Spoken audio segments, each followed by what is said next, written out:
Welcome, whoever has tuned in now or eventually to Humanity's Values. I have a number fabulous conversation coming your way here shortly. And we've already been chatting and we wanted to start before, as I said, we used up all of our good, best material. So Roland, welcome. How you doing for this second day of the new year? Look, Fridays are my off day, so what a way to bring in the new year by working a little bit on the first, but then already having a 3-day weekend immediately after. That's what I say how you start a new year, right? Love it. Love it. And this is the joys of being your own boss. I mean, who are you going to do? Um, Exactly yeah. that. We make our own schedule, and I am a stickler on boundaries. So if I'm off on Friday, I am off on Friday. I'm off from off. Yeah. Well, I appreciate, I will make sure this is not work in any way. This will This definitely is be much fun. more fun. No, this Yes. is Excellent. All right. Well, then we will get to that. Roland. Oh, and now I'm going to have some fun with your last name here. Scheppske. good Nice. job. Okay. All Good job. right. It's honestly 50-50. Either people are like Yeah. nail on the head or it's total different language. That they Nice. Okay. You know, get the same thing with my own last name. I've had people like say Teishawa, and I'm like, how are you even like? Why do you? I don't get it. Yeah. So That's interesting because I mean, I'm looking at my last name and your last name, and I mean, sorry, but I feel like mine's probably a little harder. it should be yes, and undoubtedly it is. I chalk up to a lot of fiction reading, so I got a lot of different names in my head. So maybe The follow-up question: now, what nationality do you think this last name is? It's not that's Polish. I'll give you that. it is not. I mean, I almost want to go. Yeah, I was going to oppose. I almost want to go. I mean, I got nothing. Yeah. I mean, I almost want to go Jewish, but No, yeah, no. I will give you a Yeah. hint. It's Eastern Okay. European, Okay. Check. Oh, okay. All right. Lithuanian. Yeah, no, that definitely would not come No into one my ever head. gets it, but it's always fun for me to watch. Yeah, no, no. Yeah, here's my, I'm gonna go. How many countries do I remember? Yeah, damn it. No, I got it. No, no, Lithuania. Okay. All right. How many generations back? God, it's enough to where I can't get citizenship. I'm not entirely sure. It's at least my dad's like I always confuse grandparents or great grandparents, but I'm pretty sure it was his great grandparents. So Yeah. I'm screwed. I can't escape if I want to. I'm stuck. So Nice. Okay. All right. So you are we are officially here to stay. And okay. All right. Well, it's yeah. Well, we'll figure it out. We'll figure it out. All right. Well, Roland is a queer affirming psychotherapist and clinical director based in the DC area, that is Washington, DC. So much fun. And licensed across multiple states because who isn't these days? And specializes in LGBTQIA plus mental health, trauma informed care, and helping people make meaning of their inner worlds. I love this part through memory, music, and story. I still have a question about that coming up. can't And wait. of course, yes, Roland is the co-host of a mental health podcast because, I mean, really, at this point, if you're a professional without a podcast, what are you doing? What are you doing? Really? Yeah, no, yeah. And the writer behind Queerly Therapeutic, where he explores therapy, identity, and healing in accessible human ways.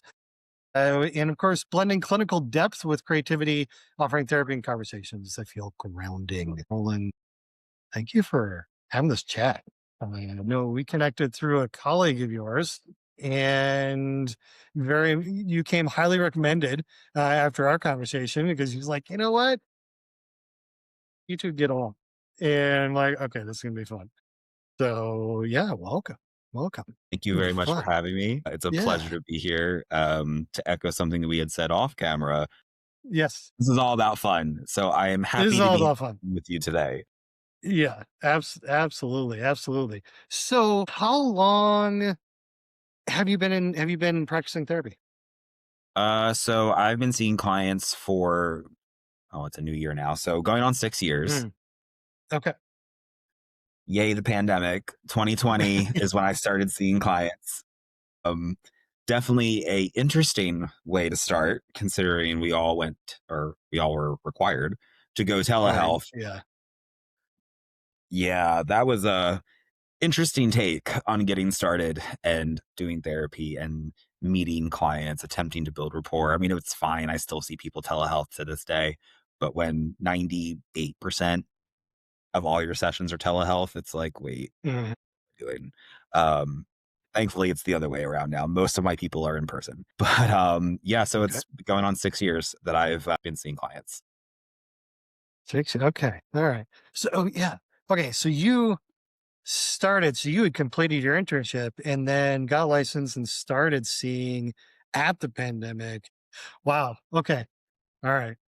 'Cause I always so notice a difference at times with people who had been previous, then were forced into the transition for it, and the felt experience around that seems to be different than from those that were kind of embedded already in it, and that's really how they started off. And frankly, it's kind of cool that you came back to just about fully in person. Do you think that Well, has to do with where you're at or I mean, I would say that because of this is actually a twofold answer for this. When it comes to just the clientele and the actual like lens of therapy, I found that most people were kind of over the whole idea of being isolated and being on their own. So of course the accessibility piece is important, and that's why I will never not do telehealth for those who need it, even if they are right around the corner. That's fine. You know, it's the accessibility part.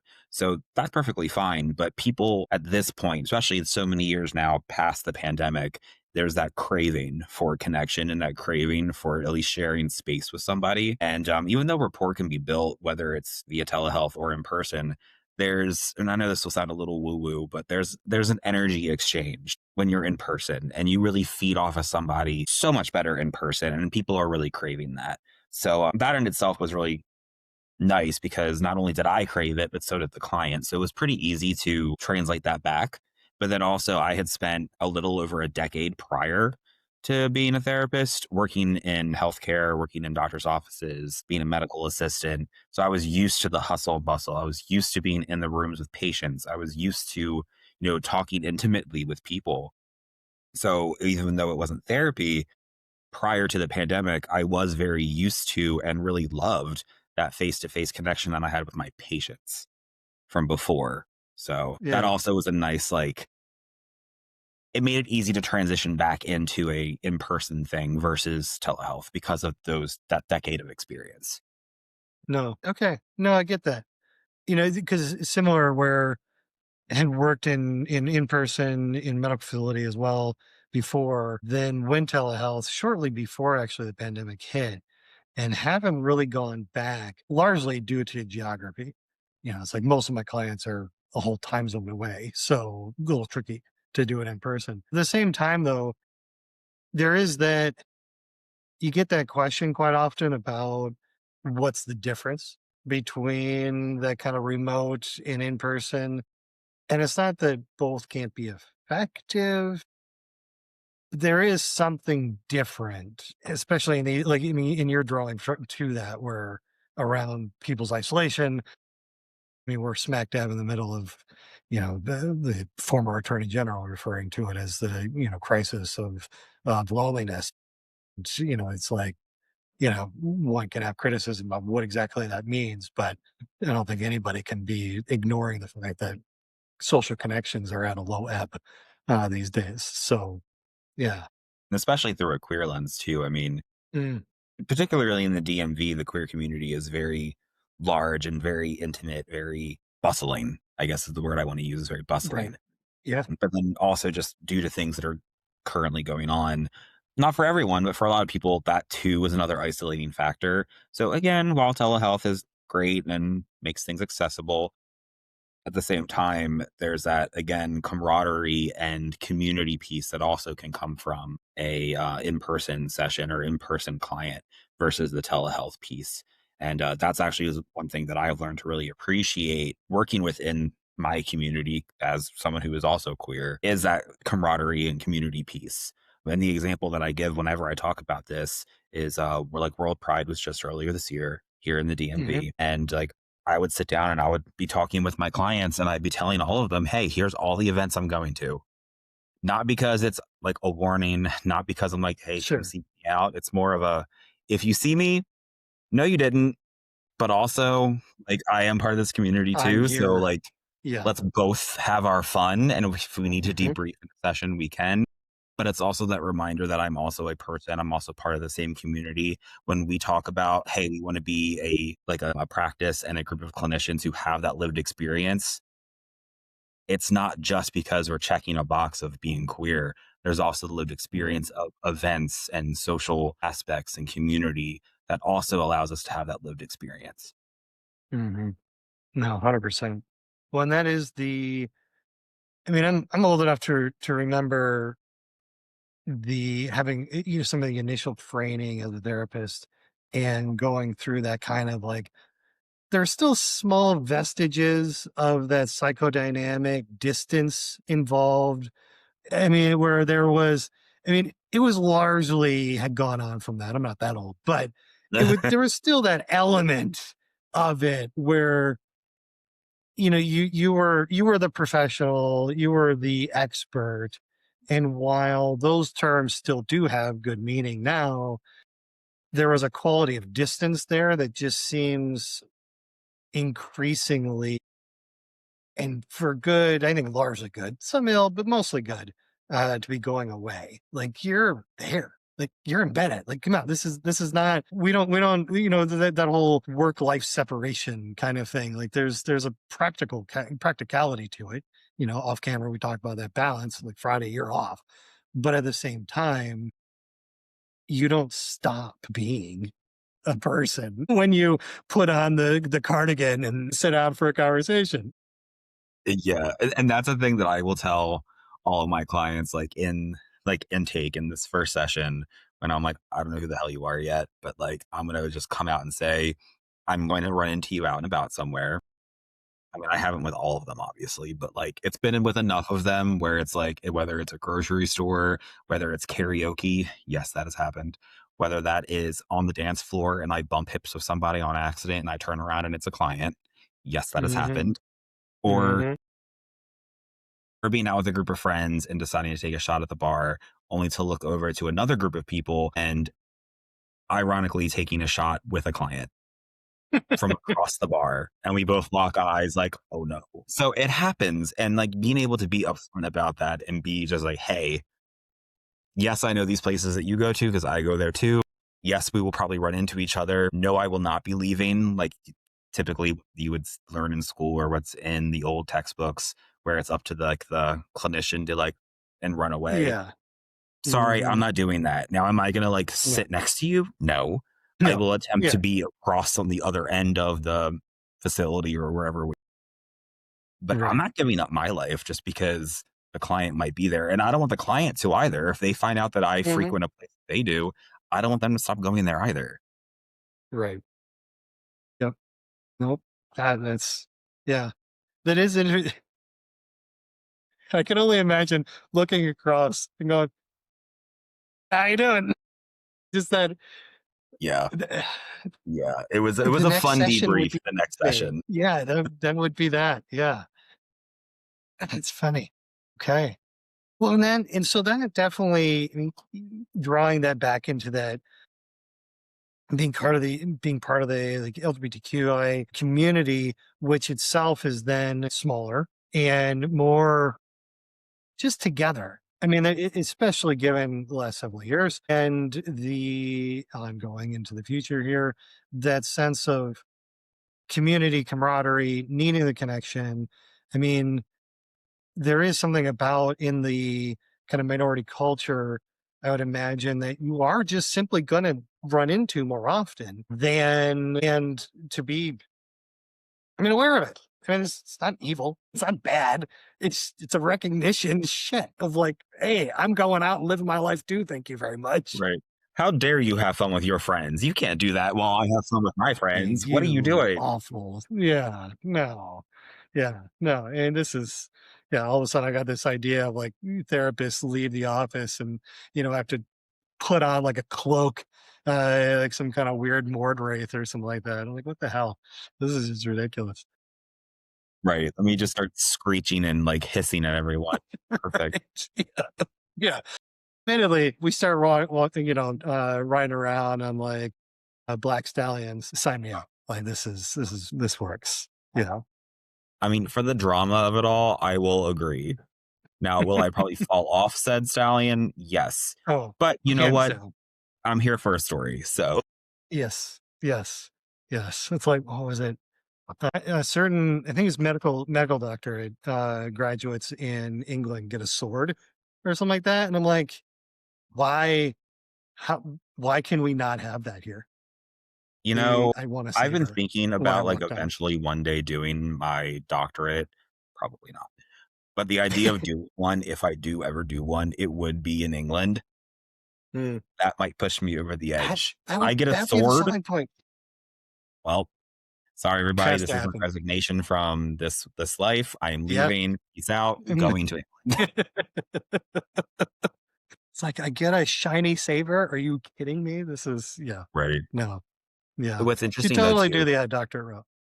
Right.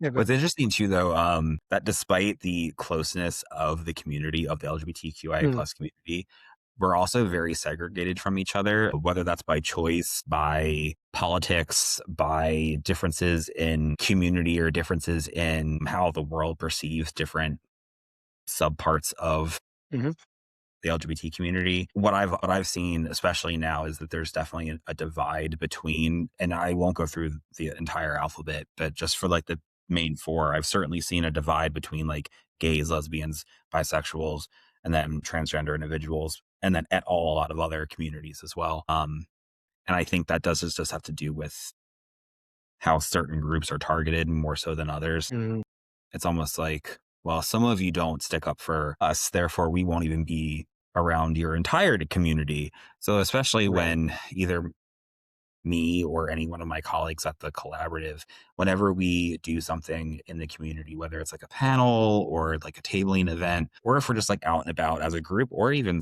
like singularly with our own friends, I want to be able to mingle with everyone Mm, because I want to be able to like push back against the narrative that we are all being separated like that. And mind you, I can't change people's minds. I'm not going to like sit there and attempt to like disprove or prove whatever. I just make sure that I show up authentically, whether that's in the therapy mm, room or even when I'm out and about. I need to be authentic because at least then, one, I'm being honest. People can tell when honesty is there in the room with them. And then it becomes mhm, something that they can appreciate. So they can be like, okay, maybe I necessarily don't want to hang out with gay men, but like, okay, you're at least like cool enough. So like you're changing my mind for tonight at least. But mm. then that could change someone's opinion later on to like mix and mingle. And mind you, that's again not everyone, not all the time. But I've certainly seen a divide. So like I always want to make sure that I show up authentically. So that divide just seems a little bit smaller. Well, and imagine, like part of that would be then, well, one, not being pigeonholed. Like I may have belonged to this group through this identity lens, but that's not going to tell you what I think, how I feel, my own personal experience, how I relate to others. For that, we kind of have this need to have this thing called dialogue You mean a and conversation? getting, oh my God, yeah. Like, shoot, yeah. What's that? So, and that's where the honesty comes in. It's just kind of like, hey, whatever. Guess what? I'm a little bit more than just this one thing. Hmm. Thank you very much. Yeah. Yeah. Which then goes back and applies to the therapy talk that we were just having. We're more than just like a therapist. So like please look at us like Right. people. Right. I mean, some of this. And I've met some lizard therapists. So it's yeah. No comment. We'll just leave that one alone. Okay. All right. We're good. You know who you Yeah. are. Yeah, we know who you are. Yeah. So with so with community and so like what you've been at this for 6 years, what drew you to it? I mean, what was like, oh my God, I need to, get into this. And if you say I needed to analyze my family, I might end this interview right now. I wanted to analyze my family. I'm kidding. Oh, okay. No, absolutely not. My family Yeah. can do their own thing. I'm good. Right. Yeah. No, no, no, no. So, I mean, for the longest time, I had wanted to get into therapy before I really understood all the nuance. I just said, I want to be a Mhm. psychologist. That's what I always would say when Mhm. I was younger. And then I kind of fell, like, especially during high school years, I fell into the trope of just being the friend everybody goes to and talks their ear off, but never wants to hear what you have to say, and it drove me Mhm. insane. So Right. I remember getting off the phone with a friend of mine and just like lighting into my mom about it, and she going, "Are you sure you want to do this for a career? Because like, look how upset you are." So I went to art school instead for a while There you go. and was one Yeah. semester away from graduating before I said, "What the hell am I doing?" What the There we go. absolute hell am I doing? Switched everything around, went through, finished undergrad. I did take a large break between undergrad and grad school, but I switched around and got my undergrad in psych. I'm like this, I've always wanted to do it, so I need to stick with what I want to do, and I know what I'm going to be good at. Mhm. I'm a people person. I'm a good talker. I might be an introvert, but I'm very good at just being able to bridge gaps with people. So if I have that skill, why not use it? One. And two, I just actually do enjoy helping people. I know that's so cliche, and probably a lot of therapists or clinicians will say that, but I actually really do enjoy helping Really do. people. So that was kind of like the initial. I come from a very big military family on both sides.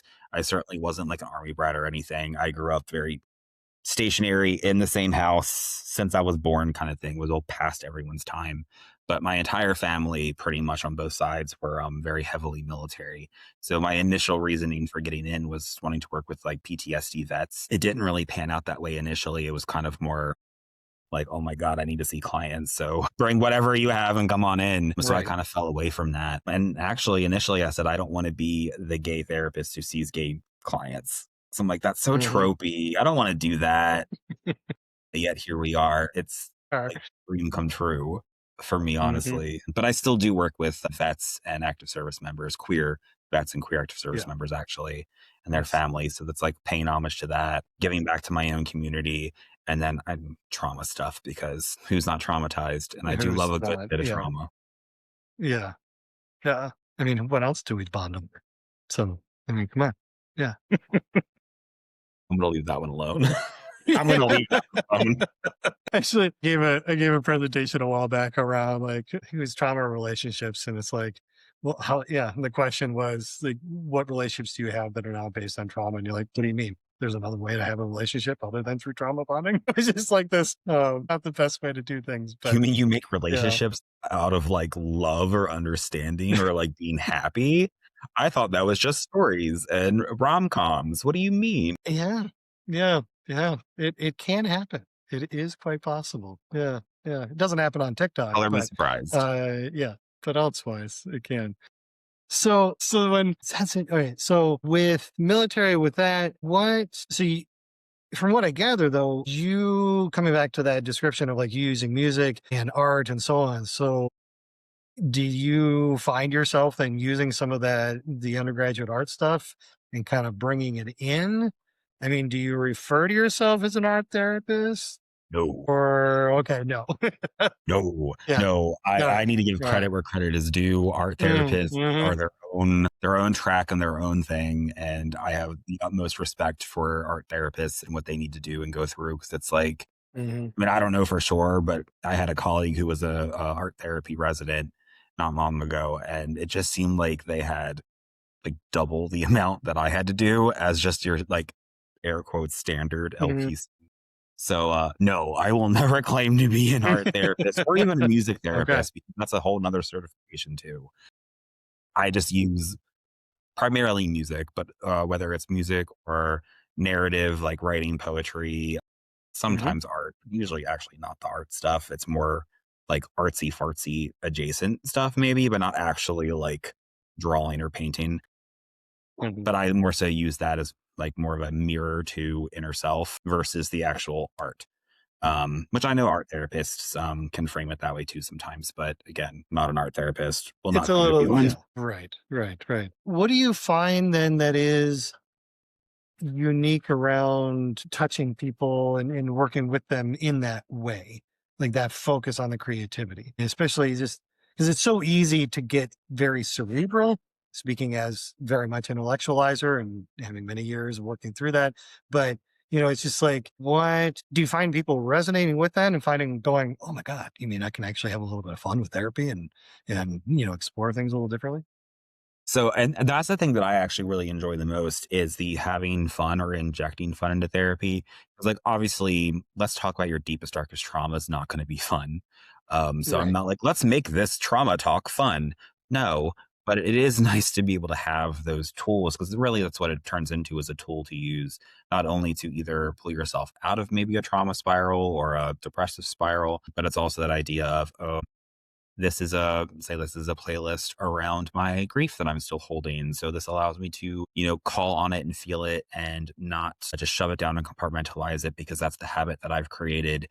This music kind of surpasses the habit and either forces me to feel it or allows me to understand it more deeply. Or, there's pieces of my childhood that I thought that I processed, but really it was just I've grown up now, so let me just close the closet door on that Hmm. proverbially or not. No pun intended for the queer community, but also yes. But then making those playlists, particularly what I'll call it is like a neural nostalgia playlist where individuals, I'll have clients like make a playlist of like 20 to 30 songs that they like listened to or really resonated with through the years of like 14 to 19, like their formative Hmm. years. And the example that I'll give them is like, I was an emo kid back in the mid 2000s, like full on dyed black hair, like band t shirts and baggy jeans and fishnets and chains and spikes and shit. So, like, I Hmm. give them that example and I say, look, I could pull up mid 2000s emo music and it could be the most like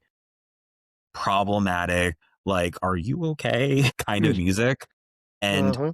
for me, it makes me smile because it's near and dear to my heart. It was so much of who I was during those years. And even if the content at the time was reflective of something terrible or sad or whatever, Hmm. at this point now in my mid 30s, regardless of the content or the lyricism of the songs, it's more about what it does for me now based on how much I enjoyed it then. So like I'll have clients do that. And that's actually how everything that I started doing with music got started is by having these neural nostalgia playlists created for clients. And whenever they face something trauma based or face something really hard in their lives today, they kind of retreat to this playlist of songs from that age range and now they're like, okay, I can now pull away from the current thing that is making me overstimulated or dysregulated. And all of a sudden, I'm like bopping to insert whatever here. And I'm Right. enjoying myself, even though like 30 minutes ago, I was probably about to like crawl under a table. And I've Hmm. seen a lot of good, just a lot of good turnaround from that. Obviously, it's not a fix all, but much like Sure.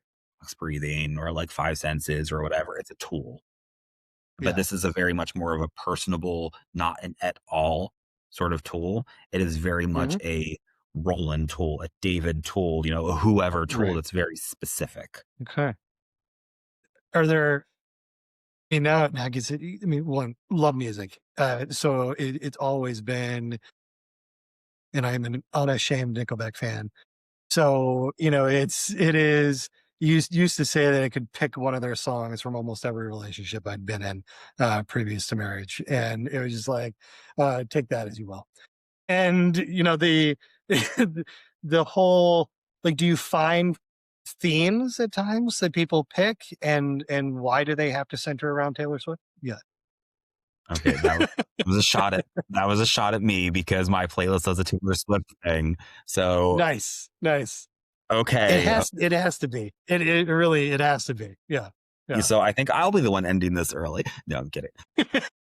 Yes. So and it depends on the client, obviously, but once they have that playlist made and they kind of talk to me about how it's been for them on their own using it, eventually, what I like to do is I like to have them play the playlist during session, not like loud Mm, or disruptive or anything, yeah. just like low in the background. Like I can still like peripherally whatever that is for your ears, I guess, peripherally with Mhm, your ears, hear it and kind of still pick up on it. And even if I don't actually know the song or know the band or artist or whoever, obviously I'm still hearing the lyrics. So I am still picking up on themes. And then what I'll depending on how strong or how easy it slaps me in the face, I might call out the themes right then and there in that session, or I'll wait to the next session and kind of say, hey, thank you so much for being vulnerable and playing that playlist for me. I know that is something very personal and very like just vulnerable for you too. So like thank you for that. And these are the things that I kind of noticed, or there was a lot of repetition in this certain genre, or I noticed that there was a lot of the same, especially if I know who they are, a lot of the same songs from this artist or band. What did they do for you, or what did that mean for you during that age range? And mind you, it can be for the neural nostalgia part, or it could be just today too. But most of what I do now, or most of what I do is through the neural nostalgia lens and through the 14 to 19 age range for whoever is my client to make that. And from that, we'll talk about like why those bands or why those artists or whoever meant so much to them in that time range, what those artists or bands did for them to like get them through things, get them out of things, or just what like experiences they had to them, good and bad or ugly.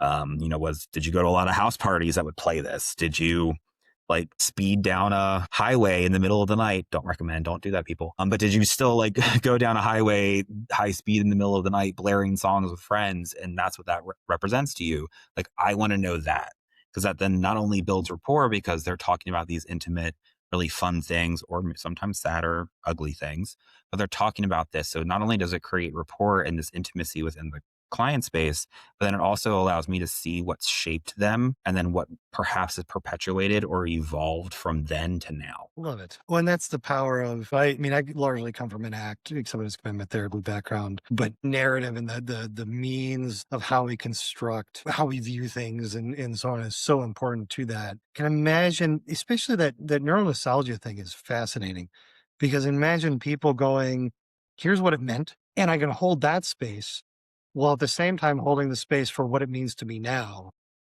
And both are okay. Both are, without getting trapped. I mean, since fusion and that stagnation is anathema. It's the center thing with an act, especially. But it's like we want flexibility. So that sense of being able to say, okay, no, this is, and what else can I do? Going forward, how much can I take this story, into the future? It doesn't have to even look the same way now as it does, a week, a year, 10 years from now. That'd be That's the great thing about exceptionally music, freeing. because it doesn't just like doesn't just remind you or remind the client of the past. And I mean, I know I have said it unironically, like not even talking about client work or work with music in session, just a song that could come on when I'm with my friends, or whatever, or even Mm, if I'm deciding like let me create a playlist just for the hell of it. It doesn't remind me of my past either, just like it doesn't remind clients of their past. What more so does is just recreate the emotional states. I mean, you hear the idea of this song just takes me back. It's not reminding us, it is recreating that mhm. state that we were in, happy, Yep. sad, angry, whatever it is. It's recreating that state. And especially now as either adults or just older from what we were for Mhm. whatever the time frame was, even if this was a playlist made like a couple months ago with more today's songs, there's still going to be a growth that is had. I mean, it's 4:45 my time where I'm at. Mhm. I'm still already a different person than who I was this morning. Right. So like just being able to recognize that and being able to go back to whatever like time frame or state of mind you were in for this song or for this playlist, for this artist, whoever, you're then creating bridges to be able to see how far the journey is that you've already walked. Beautiful. Love it. Ah, okay. So okay, yeah, that was excellent. Thank you. So in the form of practicing that, have you noticed? I mean, yeah, you've been at it 6 years, but 6 years. This has been a hell of a 6 years. Out of the last six.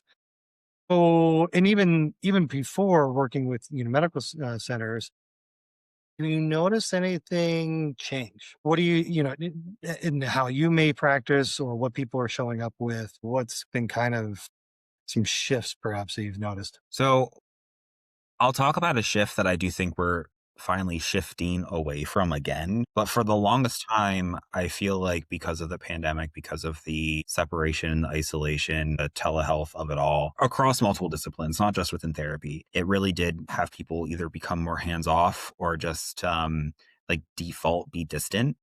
So I can think back to prior to the pandemic when I was working in the medical field, working in doctor's offices, being a medical assistant, how, generally speaking, how present the providers were, how intimate they wanted to be with their patients, and just how more personable people were.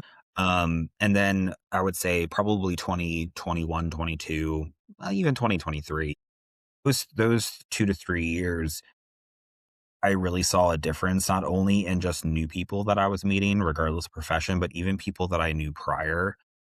They became so detached because of the habits or the routine built in and around isolation, particularly in the therapy field. I mean, coming into it during that, uh, it was really a weird, like, wake up call of this isn't how I envisioned therapy. So it really hasn't been until the last like year and a half, 2 years, I would say, that I've even started to notice a difference of people returning to something akin to what I remember of it being from before. And I think that's the main thing that I've noticed over the last 6 years as a whole is this like dip of personable and presence, like being present. And now I feel like it is coming out of the hole there. But much like how I said, regardless of the time frame, even from now to this morning, I'm a different person, and I can never be that person from this morning again. Even if people are coming out of that dip now to be more personable, be more present, be more relational with their patients, clients, whoever, we're not going to get back to what we were before. Like this is that's why it's a pandemic. It's a fundamental change, not only in behaviors, not only in habits and routines. It is a fundamental shift in how society itself views things and how society itself works. So even Mhm. if we are no longer like beholden to those rules, those stipulations around a pandemic, it doesn't mean it hasn't left a mark. It doesn't mean that it hasn't carved its own little thing into our brains Mhm. to make us process and like approach things differently. Right. But again, I have seen people are coming out of that dip in the last like 2 years. I think that we're in a better place now than we absolutely were like 21, 22, and 23. But we're not going to get back to where we were. No. And it's a good, it's weird having been in the midst of it, and it's difficult at times, I think, in the practice to kind of take that step back and kind of go, what are the trends? So I love the question. And it's a question for myself as well. It's like, okay, wait a minute. Rather than, because it's so easy to get caught up in the embeddedness of what you're doing in the day to day with the people and kind of go, wait a minute, what has happened? And I love that. I mean, because it was a collectivized trauma for years. And what do we see? What is often responses to severe trauma? Isolation, heightened emotional volatility, a kind of insularity that'll often, happen in response to it. And, wonder just, I'm sure there are probably smarter people than me that have already been started tackling this, but, wonder just how much of some of the chaos of what we're dealing with right now is, I mean, there are elements of it that were been around for a while. It's more than just one variable, but it's certainly injected a fire starter to things that were already smoldering and there, as far as just this heightened, like, pissed off, the world doesn't function the way I want it to. And the inability to be able to really have the space to healthily identify what went wrong because you weren't allowed to, regardless of where you were at. Everything became politicized. You weren't allowed to have an opinion. It was just everything must therefore be your group, and which didn't help at all in us being able, us nationally, to be able to move through it in any sense of healthy manner. Shoot. And you see that very strongly too with the younger half of, and Mhm. I'm only using like Gen Z as a at all for a particular time frame of people being born, but the latter half, like the last half of the Gen Zers who were still in school, primarily like middle to high school, more so during the pandemic, now that they're in their adulthood, when you talk about shifts, now that is a shift that I've certainly seen in comparison to like I'm a millennial, so like whether it's the older or the younger millennials, even the Xenials or Gen Xers, like all of us that I know coming into adulthood, being an adult, what that means for us is, and even the older Gen Zers too, it's very different for all of us versus the ones who were still like formative years during COVID. So that shift too, from what I've seen, has created more of this like rickety bridge between Hmm. society now to what people are attempting to be, and it's a slippery slope on that bridge because there are so many of us that will get frustrated with the younger crowd because of how they handle things or don't handle things. Um, and while I don't want to just like et all it into say it's COVID's fault because like you're Right. also a human being, get your shit together. At the same time, it's like they did have this like monumental thing happen to them Hmm. that completely disrupted society and not even like microcosm of society, like the entirety of society. So like that's certainly been a shift. And I think that makes it a little difficult to even like think of or talk about process at this point. Yeah. Well, I know it's every so often I'll hear, clients sharing stories of familial loss and going back and they'll be like, well, I wasn't able to see her because of, and they'll just kind of leave it hanging. And you're like, right. I mean, just that sense. This was in retrospect, absolutely inhuman practice. And at the same time, it's just like, but it still was there. And how many years later, people still have that hanging of, was I able to say goodbye? And what can I do for that now? And the means that I processed it then were not the healthiest. So how do I redo that now? And yeah, And grief is just complex. It's not just losing somebody. It can be losing parts of your life. It can be losing free will or just freedom in general to mhm, what you expected life to bring when you turned a certain age or when you got to a certain point in life. So right. like there's a lot of grief to be had around that era. And I do love me some grief work. So like I definitely welcome it in the therapeutic space, but Hmm. it's sad to see how grief manifests with the younger crowd. Well, I mean, not just even that younger crowd, a lot of people, but particularly those who were coming up in COVID. It's unfortunate to see how grief manifests. I mean, I Yeah. unfortunately am one of the ones that did lose somebody during COVID, not because of COVID, but I did lose somebody during COVID. So because of the back and forth of like trying to get the initial booster shots and stuff, Mhm. I actually missed out on a lot of time I could have spent with that person Mm. prior to them no longer being here, and, for a good while, that sucked after the Mhm. fact, like, that grief was a lot, and that's coming from someone who didn't have to, like, grow up in a pandemic like a lot of these other ones Right. did. So, like, I can only imagine the compounded way that grief sits for those individuals. Right. Well, and it's all of a sudden got this thought of that need to connect as in some ways it keep coming back, a lot of different topics, but coming back to this reminder that we are communal creatures. And so much that is going on seems to be almost attempting to deny that. Like we're running away from and going, if we just make it all about up here and not about this, then we're okay. That's why I don't classify myself as a CBT therapist. It's just like, it's not, your thoughts aren't wrong. Yeah. This isn't going to solve anything. This is. And the running away from it, and now, of course, bringing this full circle back to, the telehealth and, the acknowledging that you're going to run into people, in the community. Like, come on, Yeah. we're here. We're trying to figure out this crazy shit together. So what are we going to do? And that's the great thing I enjoy about the music part of the stuff that I do with Mm, working with clients because even if we wanna stay on the pandemic or the COVID era, I mean, if we're all in isolation, what are we doing? We're probably listening to music.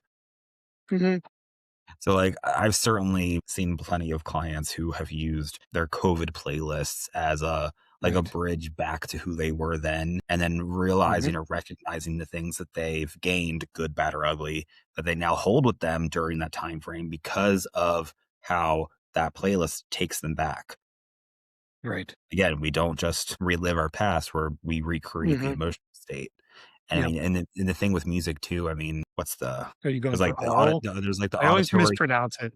Yeah. Well, there's like A. all the what is it? There's the auditory cortex for the sound. There's the limbic system with the emotion. Mhm, the hippocampus for memory, and then for meaning and interpretation, like the prefrontal cortex. You're activating so much of your brain just by listening to music that it is a full physiological effect. It's not just emotional, it's not just mental, it's fully physiological. I mean, music itself can be or can create a dopamine release, whether that explains or helps with mood shifts, motivational changes, feelings of reward, rhythm and tempo. Obviously can affect heart rate, but also like breathing or even nervous system arousal. It's completely physiological. So when you use music or like a playlist, regardless of what era you made it for, you're not just like recreating the emotional state. That's the primary, of course. You're recreating an entire physiological like copy of who you were then and you're reliving it. So especially if you as a person now don't agree with or don't like, square in a circle hole kind of thing at this Mhm. point, it's going to be very evident the differences from then to now to be able to actually process what that change looked like. No, absolutely. Well, and you've mentioned more than once around that recreating part, which is one of those things around, and it's a common misunderstanding about memory that we're almost roll tape. And it's like, no, that's not how any of this works. You're Right. actively in the current context, which is where the narrative and the music stuff can be so powerful because it is that like, wait, what am I redoing? The recall, the reconstruction itself becomes a means of at least potentially healing and finding flexibility in response patterns and learning how to move forward in a different way. And the more we tell ourselves that we're just I'm returning to who I was, no, that ship sailed. It's okay, you can, Hmm. this isn't what's happening, is can Like I said, be, you can't be who you were but before. can't. No, no, no, this So is that's another thing I like not to good. throw into therapy is I like to quote Alice in Wonderland a lot. Mhm. Actually, I've given that as homework to clients is to read Alice's Nice. Adventures in Wonderland, but to frame it in the sense of Alice is escaping Wonderland. Alice is going through all of the different parts of her brain and what makes her trauma real for her. And she's escaping Mhm, that inner trauma cycle. So when you read this, I want you to tit for tat it for yourself. mhm. The reason I bring that up is because of the I'm not who I was before. I don't remember the exact quote. I mean, of course, when I need to actually recite it, my brain's completely dying on me. But Right. there's a quote from Alice's Adventures in Wonderland in the book where it's like, basically, I'm not the same person who I was before. Mhm. From when I ate breakfast or something to allude to I'm somebody different now than I was this morning. Um, and I love that quote. I use it all the time. Like I said, I have people create or read Alice's Adventures in Wonderland because of that. And a lot of times I've had a couple clients actually get inspired from reading that to then go create a new playlist around what they gleaned from like the tit for tat Fun. ideology of Mm, Alice is escaping her brain. Actually, that's what Wonderland is. So what does that look like for me? Oh my God, this is reminding me of things. Let me create a playlist. nice. Fun. Okay. Alright, so that definitely leads into my last question here and all of that, and that is, if especially we're starting the year off, you're actually my first interview for the year. So this is distilling your practice. What would be one piece of advice for people to, as far as interested in their own mental health and well-being, to give me like, all right, what can I take going forward? What would be fundamentally helpful? Obviously not all encompassing, but hey, you know, good place to start. That's actually an easy thing to answer. At Mm, least you are the one who matters the most, and you need to be able to put yourself first above all else. And the caveat that I will give to that is a lot of times, particularly in today's day and age, people will hear that and they're like, oh, but I don't want to be a narcissist or I don't want to be full of myself. I don't want to be mhm, selfish. Like, okay, no, you're only those things if it's at the expense of someone else without regard, without caring at the expense of someone else. So if you're going to take anything away, whether it's from this particular episode of a podcast, whether you're listening to my podcast, whether it's therapy, a friend playing therapist, I don't care what it is, the one thing that I will forever stand behind for people to take away is that they need to put themselves first. Not a pedestal, not nothing like that. You're not above anybody. Just Mhm. you need to make sure that you put yourself first. And if you can't do that, then you're not ready to really be part of things. If you can't say, these are my needs, these are my wants, here's the difference between those things. And if I can't get either of those things, and if someone's infringing on that, this is what I'm going to do to protect myself. There we go. Absolutely.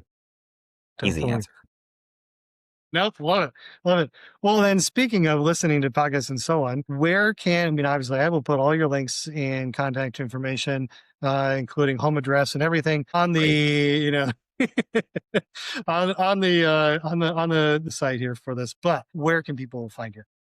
Well, whenever you decide to show up to the apartment once the address is posted, just make sure that you don't show up after like 9:30 because I won't Right. answer. Outside of that, you can find the podcast, which is You Seem Fine on Spotify.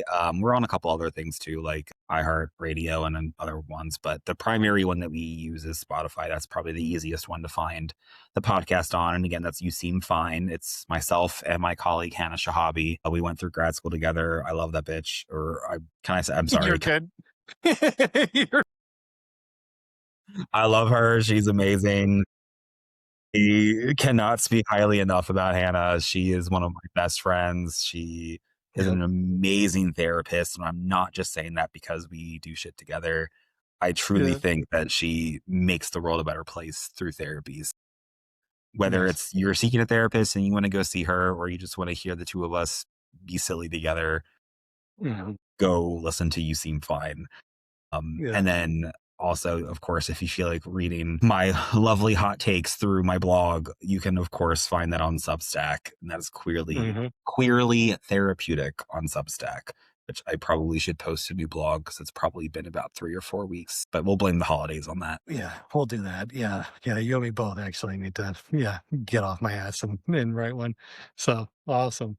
Well, Roland, this has been a lot of fun. And again, thank you for taking time out of your off day. And yeah, absolutely enjoy this. And we'll post it, and maybe at some point we'll have another conversation because I'm pretty Yes, certain there's please. more to talk about. Yeah. I can talk about so much stuff and Yeah. things. So stuff and things, all the things and stuff. So please, I'm down for that. This has been a lot of fun. Yes, on my off day, but off days are supposed to be for fun. So this is the perfect Right. day to do this kind of thing. So it's been great. Thank you for having me. Excellent. You're very welcome. All right. Later, bud. Cool. Thanks.